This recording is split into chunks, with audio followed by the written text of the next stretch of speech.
Hi, I'm Austan Goolsbee from the Council of Economic Advisors. If you followed these whiteboards, you know that the very first one we ever did was about the fight over the tax cuts. And it was that the Obama administration wanted to extend tax cuts on the first $250,000 of income, and that Republicans wanted a priority to extend tax cuts for very high income people, and was holding hostage these tax cuts in order that we extend these tax cuts.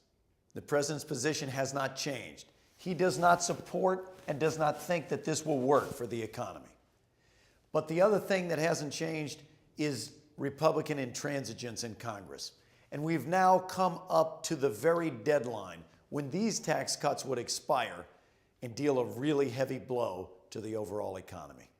That's why the president decided we had to break this stalemate and we had to find a way to prevent taxes going up by thousands of dollars on middle-income people in this country starting January 1st.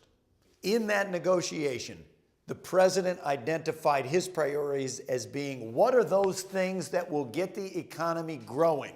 And we should do those. Now, much of the discussion was about the tax cuts and the president's insistence that we extend unemployment insurance for those people that have lost their jobs through no fault of their own and are actively searching for work. But the president insisted we do more than just that if we were to extend these tax cuts even for 2 years.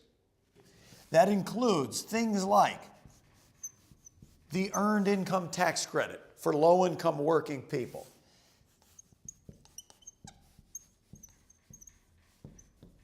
the American Opportunity Tax Credit, giving up to $2,500 for people who have a kid in college,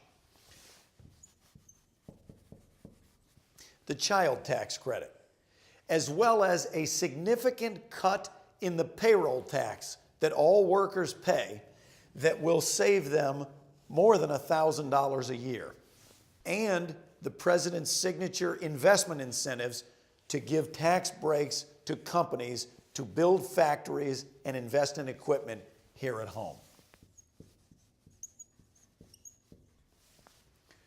These things are key to the short-run recovery of the economy and getting the growth rate up.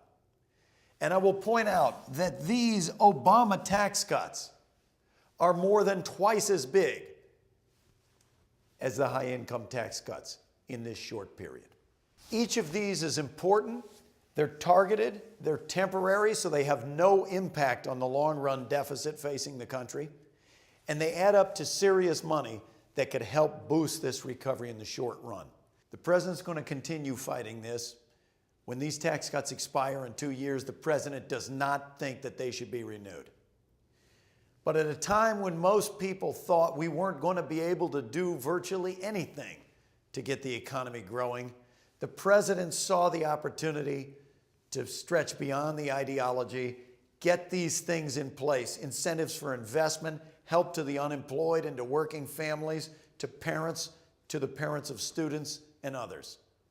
He did this to try to increase the economy, to try to increase economic growth.